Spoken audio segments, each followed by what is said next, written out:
Assalamualaikum, selamat datang di podcast kesehatan paling jujur ya.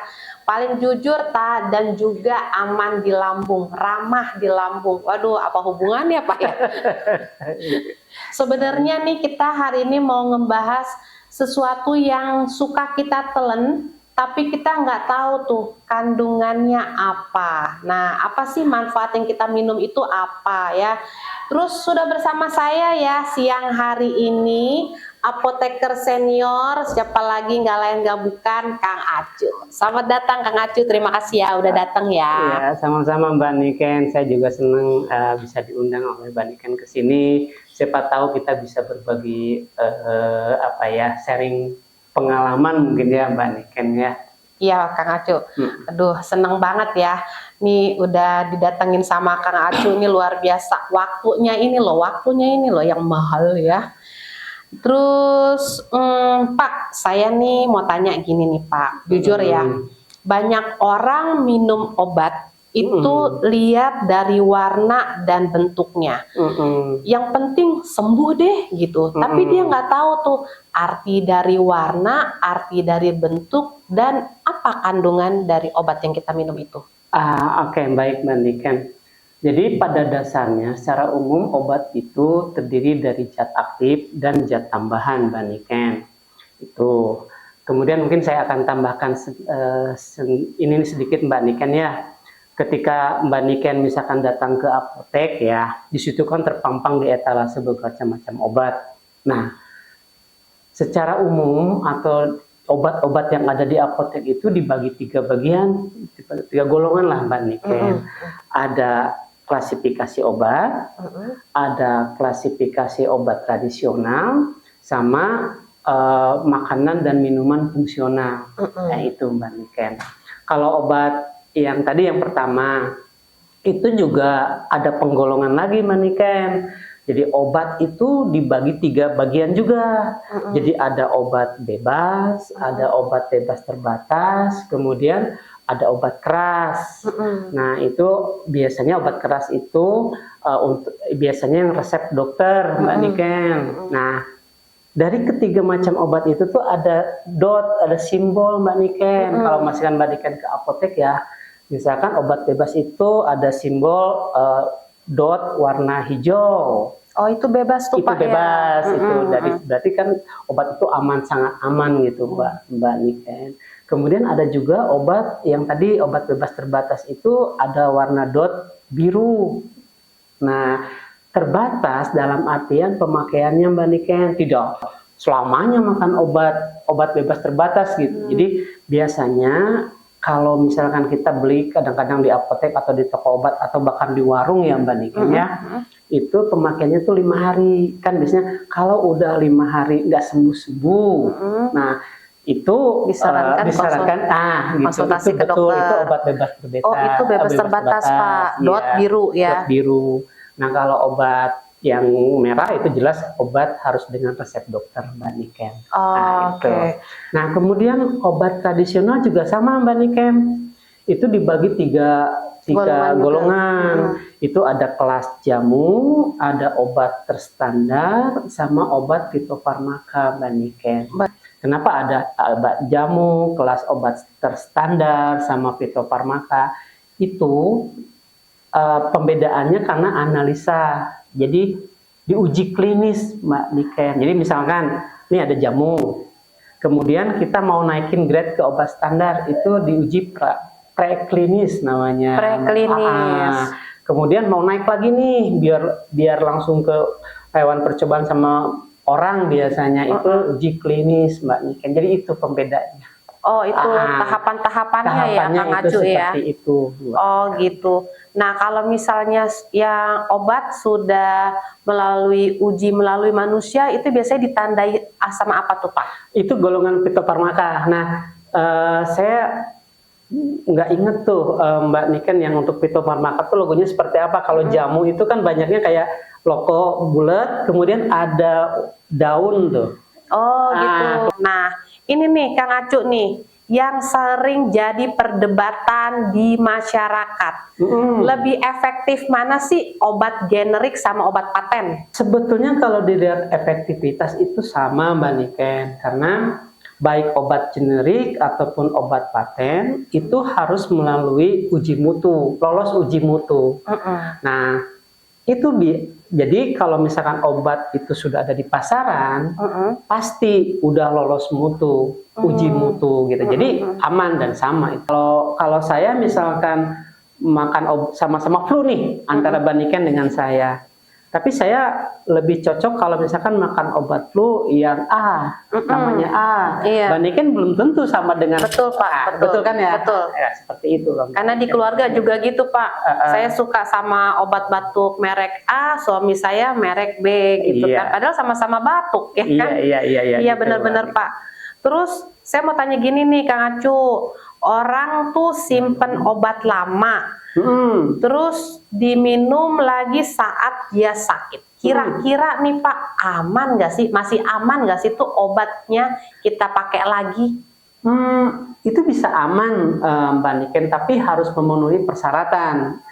Jadi di dalam setiap obat itu ada namanya expired date atau tanggal daluarsa. Betul Pak. Jadi kalau misalkan obat itu masih di rentang itu, nggak masalah. Di rentan waktu. Di rentan itu jangan melewati tahun yang lewat. Ya, itu jelas.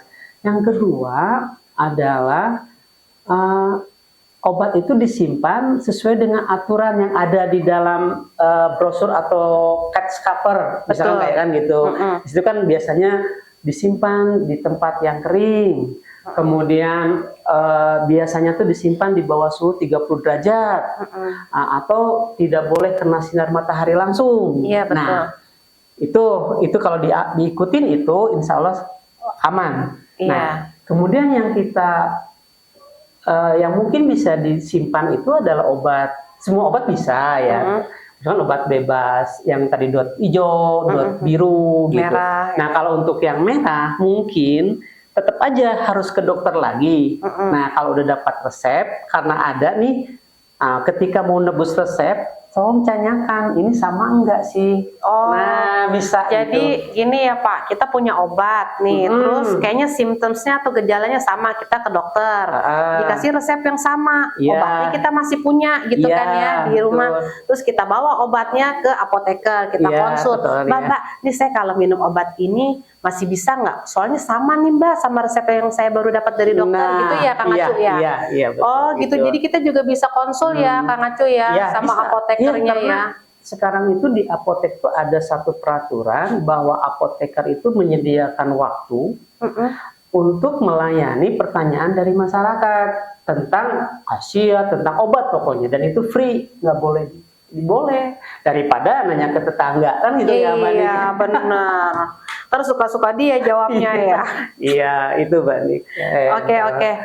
Terus Pak, pertanyaan selanjutnya nih, Cia. Saya nanya melulu nggak apa-apa ya Pak ya? Iya, Mbak Nik. Jadi bukan berarti kalau kita sakit kepala itu obatnya sama, itu enggak ya Pak ya? Nah, kalau untuk sakit kepala Mbak Niken, itu sakit kepala itu sebuah simptom, bukan gejala ya Pak? Gejala penyakit, bukan menyebabkan sakit ya, kausalnya ya. Jadi misalkan kalau untuk sakit kepala aja, ya bisa disembuhkan dengan obat yang sama Mbak Niken. Misalkan ya tadi ya, kalau obat untuk sakit kepala itu yang favorit di kita itu kan paracetamol. Nah itu kan itu pasti itu Mbak Niken. Jadi sama aja makan obat sakit kepala. Tetapi ya untuk simptomnya aja hilang sakit kepalanya. Sementara yang kausalnya kan belum tentu. Karena bisa jadi sakit kepalanya itu karena apa? Bisa aja karena penyakit yang lain kan Mbak Niken ya. Bisa dari sakit gigi ya Pak ya. Tuh kalau sakit gigi kan langsung ke kepala nyut. Aduh. Rasanya pengen nabokin orang ya Pak. Iya ya Mbak Niken, benar. Terus Pak, saya mau tanya nih Pak. Sekarang nih lagi tren obat herbal. Ya, back to nature, kembali ke alam Iya, gitu kan. iya, betul. Jadi semakin tinggi tuh, apalagi untuk memelihara kesehatan, karena ya namanya bahan alam itu sebetulnya kan kita sudah dari dulu ya turun temurun, misalnya kayak jamu lah, dulu kan jamu gendong tuh. Kemudian yang kedua, jadi untuk menghindari dari efek samping jangka panjang pemakaian obat kimia, karena masyarakat semakin tahu gitu memakan obat dan dalam jangka yang panjang artinya harus mempunyai efek samping yang rendah atau kecil gitu Mbak Niken. Jadi tren itu gitu. ke sana, kesadaran sebetulnya. Kalau di luar negeri tuh Pak, kalau menggunakan obat kimia tuh kalau sudah masuk masa emergensi aja tuh Pak. Betul, betul. Betul nggak sih Pak? Betul, betul. Bahkan ya itu tadi sebetulnya yang jadi obat itu adalah obat alam. Kalau saya juga sama sependapat dengan Mbak Niken bahwa obat kimia itu untuk keadaan darurat. Keadaan darurat. Iya, gitu. iya. Iya, betul. Berarti kalau Setuju. selagi bisa ditangani dengan produk herbal atau obat herbal ya pakai obat herbal aja Iya, dulu ya. iya. Tapi Pak saya mau tanya nih, penyembuhannya itu kalau herbal sama kimia tuh lebih cepat mana sih Pak? Iya, tentunya kalau misalkan untuk yang kimia karena keadaan darurat, nah itu kan kalau ibarat gini Mbak Manikan, kalau lagi sakit ada tidak keseimbangan ya dari tubuh kita. Iya. Nah untuk mereda supaya lebih cepat seimbang, pakai obat dulu. Oh iya. Nah makanya obat tradisional itu bukan pengganti daripada obat kimia Mbak Niken. Jadi hanya untuk membantu proses penyembuhan gitu. Iya. Meningkatkan itu, memelihara sebetulnya, membantu gitu. Jadi ada jeda waktunya juga ya Kang Acu ya? Nah kalau jeda waktu ini misalkan begini Mbak Niken ya, ada obat, kita misalkan berobat ke dokter ya, dapat resep kemudian, tapi kita tuh pengen lebih cepat sembuh gitu ya. Iya. Nah taruhlah ini nih, ini kan pembantu dan ini kan kayak ini sebuah susu ya Mbak Niken, itu kan membantu mempercepat gitu ya. Nah bagaimana minumnya kan gitu. Nah itu harus dijeda Mbak Niken. Oh gitu. Jadi misalkan kita makan obat yang kimia dulu yang dari dokter ya, sejam kemudian baru minum yang herbal. Atau dibalik, sebelum makan obat itu sejam sebelum makan obat kimia, obat dari dokter, makan dulu. Jadi bisa. Jadi memang harus ada jeda waktunya Kang Acu ya. Jadi untuk memberikan efek optimal ya terhadap masing-masing sediaan, misalnya obat tradisional atau obat kimia. Jadi kalau kita pakai obat herbal itu salah satu cara kita menempuh pola hidup sehat juga ya Kang. Betul, betul sekali Man. Tapi memang harus dilengkapi dengan kita makan, pola makan, pola istirahat, gitu kan, pola hidup, gitu kan itu. Jadi tetap itunya harus dijaga ya. Iya.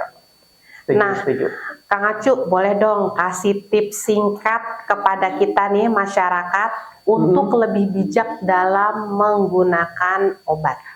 Oke Mbak Niken, mungkin gini, kalau misalkan ada di antara kita itu mau minum obat, jadi lihat dulu aturan pakainya seperti apa, dosisnya seperti apa. Karena ada dosis itu kan ada 3x1, sehari 3x1, ada 2x1, ada juga 1x1. Itu perlu diperhatikan. Kadang juga ada diminum pagi hari atau malam hari, itu juga penting nih, karena sebelum makan, sesudah makan sesudah makan, sebelum makan atau sesudah makan itu Mbak Niken. Terus diperhatikan karena salah kita ngelihat ya berantakan nantinya Mbak. Ya itu satu, bijaksana. Kemudian yang kedua ya jangan membagikan resep dokter kepada teman kita.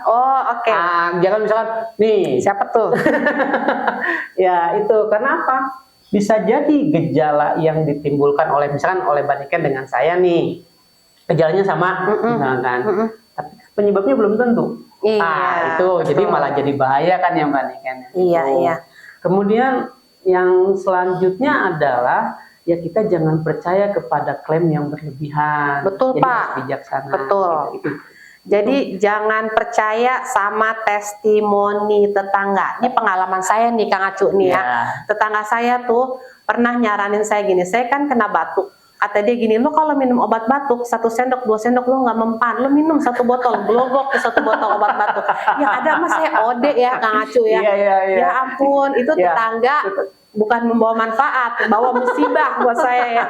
Berarti nggak boleh juga ya Kang Acu, walaupun dia lebih tua, saya jangan percaya ya Kang Acu ya. Walaupun umurnya lebih tua dari saya, kalau sarannya, sarannya nggak benar, saya nggak mau ikutin deh tuh Kang Acu ya. Ya Allah, benar-benar itu. Ya salam ya, salam dari saya. Hai kamu, saya ingetin kamu tuh ya. Hari ini kita belajar bahwa obat itu bukan cuma sekedar pil kecil pahit. Tapi ada ilmu dan proses panjang yang ada di dalamnya. Jadi terima kasih Kang Acu ya sudah berbagi sama kita. Dan yang paling penting itu kita gunakan obat secara bijak ya Kang Acu. Betul. Dosis, aturan pakai, dan jangan sembarangan kasih resep dokter, obat dokter kita ke orang lain. Jangan percaya orang lain. Dan jangan percaya saran orang. Iya Maniken. Oke. Semoga ya setelah ini nggak asal telan lagi ya, tapi paham dulu yang kita minum. Sampai jumpa di episode berikutnya, dan yang paling penting gunakan obat secara bijak dan sesuai kebutuhan. Terima kasih Kang Acu sudah berbagi. Semoga setelah ini kita nggak asal telan lagi, tapi paham dulu yang kita minum. Sampai jumpa di episode berikutnya. Jangan lupa ya, like, share, dan subscribe.